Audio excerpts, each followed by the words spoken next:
Hei kaikille, olen todella iloinen saadessani esitellä tämän oppaan Rebuild Ukraine-portaalista. Tämä on moderni digitaalinen työkalu, joka on suunniteltu parantamaan projektien koordinointia, persoonointia ja seurantaa, ja siihen sisältyy myös sähköposti-ilmoitukset. Kuten videossa, jossa esittelin Rebuild Ukraine-portaalin, kehitimme tämän portaalin ratkaistaksemme keskeisen haasteen. Vaikka Dream ja Prozorro-alustoilla on tärkeä rooli Ukrainan jälleenrakennuksessa, niitä ei ole suunniteltu ulkomaisia yrityksiä silmällä pitäen.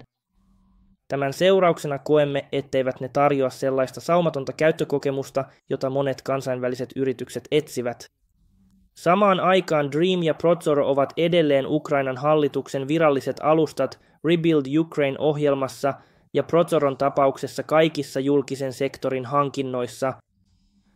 Jotta tieto olisi kattavaa ja ajantasaista, portaalimme integroituu suoraan näihin alustoihin sekä eTender-alustaan ja Public Bid-palveluun.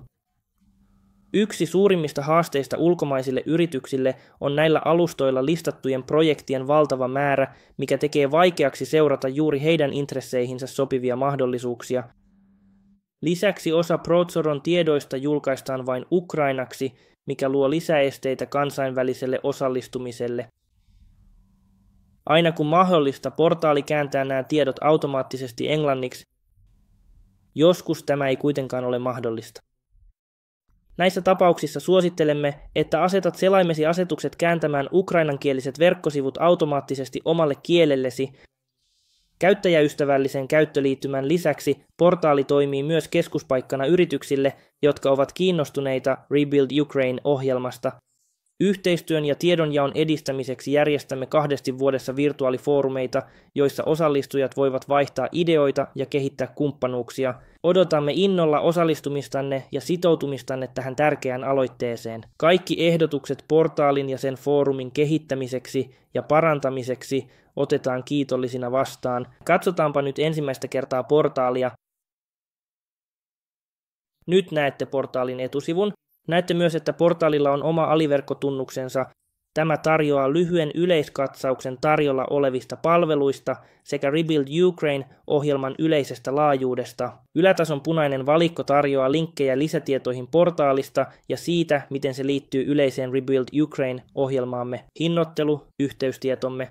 Virtuaalinen 2 vuodessa järjestettävä Rebuild Ukraine-tapahtuma, jonka järjestämme. Jos tämä kiinnostaa sinua ja toivomme, että kiinnostaa, löydät videon esityksen myöhemmin tältä soittolistalta. Tilaussivu. Jos päätät tilata, prosessi on erittäin helppo, kuten näet seuraavalla kalvolla. Tilataksesi täytät vain kaikki tässä näkyvät kentät. Napsauta lähetä painiketta. Tämän jälkeen sinut ohjataan Stripe-alustalle, jossa maksat vuositilauksesta.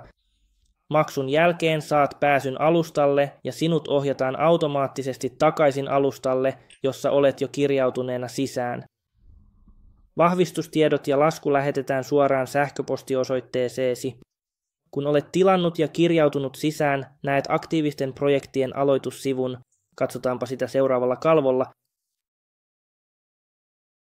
Oletuksena tässä avautuva sivu näyttää sinulle seuraamasi aktiiviset projektit.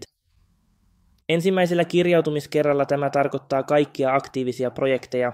Kuten näet, projektit on jaoteltu seuraavasti, odottavat tai aloitusvaiheessa. Nämä ovat varhaisessa vaiheessa olevia projekteja, jotka on julkaistu Dream. Niitä kehitetään edelleen ja ne odottavat hyväksyntää ja rahoitusta. Tämä on projektiputken alku, aktiiviset projektit. Nämä projektit on hyväksytty ja niillä on selkeästi määritelty laajuus Dream. Kiinnostavien projektien löytäminen Dreamista antaa sinulle aikaa valmistella tarjouksia, kun ne julkaistaan Prozorroon. Muista kuitenkin, että niihin voidaan tehdä muutoksia ja kun ne julkaistaan Prozorroon, kuten tulet huomaamaan, ne voidaan jakaa alaprojekteihin. Tarjouskilpailu. Nämä projektit ovat nyt virallisesti avoinna tarjouskilpailulle Prozorro. Kelpoisuuden arviointi. Tarjoukset on jätetty ja Prozorro tarkistaa ne päättääkseen, ketkä pääsevät seuraavaan vaiheeseen. Huutokaupat. Hyväksytyt tarjoukset siirtyvät huutokauppavaiheeseen. Voittajan valinta. Prozorro valitsee voittavan tarjoajan aiemmin julkaistujen kriteerien perusteella. Sopimuksen tekeminen. Voittajalle on ilmoitettu ja lopullisista sopimusehdoista neuvotellaan. Sopimuksen allekirjoittaminen. Kauppa viimeistellään ja sopimus allekirjoitetaan.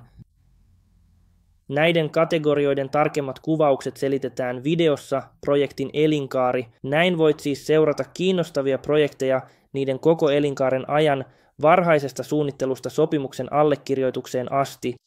Poistaaksesi projektin seurannasta klikkaa vain ei seurantaa. Tämä siirtää projektin arkistoon. Nähdäksesi lisää tietoja projektista, klikkaa joko kuvausta tai tietoja. Katsotaan ensin mitä arkisto sisältää. Täällä näet projektit, jotka on merkitty ei-seurantaa tilaan. Ne ovat yhä katsottavissa ja voit palauttaa ne seurattavien projektien listalle klikkaamalla uudelleen ei-seurantaa. Kaikki on hyvin yksinkertaista. Palatessasi aktiiviseen seurattavien projektien listaan, jos klikkaat kuvausta. Kuten edellisessä diassa ehdotettiin, saat lisää tietoa projektista, kuten näemme seuraavalla dialla. Olemme yhä portaalissa katsomassa aktiivista Dream-projektia. Näet enemmän tietoja kuin lyhyessä kuvauksessa ja lisää tietoja löytyy alempaa tältä sivulta. Jos haluat nähdä kaiken, mitä Dreamissa on julkaistu englanniksi, budjettiluvun alapuolella on painike. Tämä vie sinut suoraan kyseiseen projektiin Dream, kuten näemme seuraavalla dialla. Tässä portaali on avannut uuden välilehden ja näyttää, mitä Dream on julkaistu.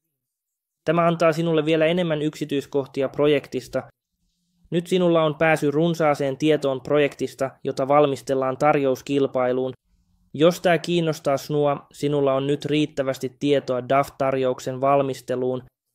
Jos huomaat, että projekti on nyt edennyt tarjousvaiheeseen, kuten näemme seuraavalla dialla, portaali tarjoaa pääsyn Prozorro-järjestelmän tietoihin, kuten näemme seuraavalla dialla.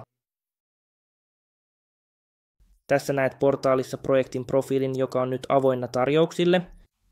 Kuten videossa Prozorro ja Public Bid, kuinka tehdä tarjous, on kuvattu, sinulla on nyt pääsy tietoihin ja dokumentaatioon, joiden avulla voit tehdä virallisen tarjouksen. Muistatko sähköposti-ilmoituspalvelun?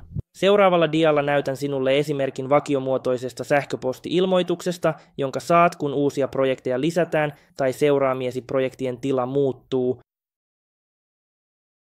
Kun tilaat portaalin, saat automaattisesti sähköposti-ilmoituksia, kun uusia projekteja lisätään tai seuraamiesi projektien tila muuttuu. Tässä on esimerkki tällaisesta vakiomuotoisesta sähköposti-ilmoituksesta. Näin et jää paitsi yhdestäkään mahdollisuudesta, joka saattaa tulla eteesi. Hyvä, vasemmanpuoleisessa valikossa on useita muita kohtia. Käydään nämä läpi yksi kerrallaan. Ensimmäinen on Public Bid. Täällä tarjoamme video-oppaan rekisteröitymiseen Public Bidiin sekä Marina Busansvirskan yhteystiedot. Hän on tehnyt 3 erinomaista videota tähän soittolistaan. Projektin elinkaari, Prozorro ja Public Bid, kuinka tehdä tarjous sekä 10 vinkkiä onnistuneen tarjouskilpailun tekemiseen. Jos sinulla on kysyttävää Public Bid tai tarjouksen tekemisestä, voit vapaasti ottaa yhteyttä Marinaan. Seuraavaksi on painike, joka yhdistää sinut Public Bid-palveluun. Seuraavana on yritysprofiili. Tässä on yrityksesi profiili. Nämä ovat tiedot, jotka meillä on yrityksestäsi ja laskutusta varten. Voit muuttaa näitä tietoja milloin tahansa. Tallenna-painikkeen alapuolella näkyvät myös tilaukseesi liittyvät tiedot. Seuraavaksi on käyttäjäprofiilisi. Tässä ovat sen henkilön tiedot, johon otamme yhteyttä liittyen kaikkiin portaaliin liittyviin neuvoihin tai tilaukseesi. Tähän sisältyy myös sähköpostiosoite, jota käytämme projektihälytysten lähettämiseen, kuten aiemmin mainitsin. Voit myös hallita salasanaasi täällä. Jälleen kerran, ei mitään monimutkaista. Seuraavaksi on Rebuild Ukraine-foorumi. Kuten aiemmin mainitsin, ICC Ukraina järjestää 2 virtuaalista foorumia vuodessa Rebuild Ukraine-hankkeen edistämiseksi. Portaalin tilaukseen sisältyy 2 yritysdelegaattipassia ja 1 virtuaalinen osasto. Tässä osiossa tilaajat lisäävät niiden organisaationsa jäsenten tiedot, joiden tulisi saada kyseiset liput. Näistä lipuista ei peritä lisämaksua ja toivomme näkevämme teidät osallistumassa ja ottamassa aktiivisesti osaa foorumeihin. Lopuksi on tukipalvelu. Tukipalveluosiosta löydät kaikki tarvittavat yhteystiedot saadaksesi tarvitsemasi tiedot ja ratkaistaksesi mahdolliset ongelmat. Tämä palvelu sisältää myös apua tukipalveluiden ja mahdollisten yhteistyökumppaneiden löytämisessä. Olemme täällä auttamassa, olemme sitoutuneet varmistamaan, että sinulla on myönteinen kokemus portaalin käytöstä ja osallistumisesta Rebuild Ukraine-ohjelmaan. Kaikki ehdotukset ja kommentit, olivatpa ne positiivisia tai negatiivisia, otetaan kiitollisina vastaan. Ne auttavat meitä parantamaan portaalia ja sen käytettävyyttä kaikkien osapuolten kannalta. Seuraavalla kalvolla tiivistän portaalin tuomat hyödyt. Portaalin hyödyt ovat selkeät. Se tarjoaa yhden käyttöliittymän 3 alustaan, varhaisen varoituksen projekteista, helpomman automatisoidun projektiseurannan, tukipalvelut ja esittelyn yhteistyökumppaneihin, pääsyn puolivuosittaisiin Virtual Rebuild Ukraine-foorumeihin, seuraavalla kalvolla esitellyt tilausmaksut. Vuosittainen tilaus kattaa rajoittamattoman pääsyn portaaliin ja olennaiseen tukeen, ilmaisen virtuaalisen osaston puolivuosittaisilla Rebuild Ukraine-foorumeilla sekä 2 yritysdelegaattipassia samoille foorumeille. Olemme varmoja, että portaali mahdollistaa kiinnostavien projektien nopean tunnistamisen ja seurannan, mikä säästää aikaa ja vaivaa. Lisäksi sähköpostihälytyspalvelu antaa sinulle ennakkovaroituksen uusista projekteista, jolloin voit valmistella tarjouksesi hyvissä ajoin ennen virallisia julkaisuja. Odotamme innolla, että voimme olla avuksi. Minulla ei ole enää muuta jäljellä kuin kiittää teitä mielenkiinnostanne ja huomiostanne. Kiitos, että katsoitte Rebuild Ukraine-portaalin video-oppaan. Jos koit tämän tiedon hyödylliseksi, siitä olisi meille suuri apu. Jos voisit klikata tykkäyspainiketta ja tilata kanavamme pysyäksesi ajan tasalla. Jaa myös tämä video ja soittolista kollegoillesi ja liikekumppaneillesi. Arvostaisimme sitä todella paljon. Ennen kaikkea muista, että ICC Ukraine on täällä auttamassa. Yhteystietoni löytyvät täältä dialta ja alla olevasta kuvauksesta. Ota rohkeasti yhteyttä minuun. Nimeni on Oleksii Kodžanov. Yhdessä voimme rakentaa paremman tulevaisuuden. Odotan innolla yhteydenottoasi. Onnea tarjouksiisi ja kiitos mielenkiinnostasi Rebuild Ukraine-ohjelmaa kohtaan.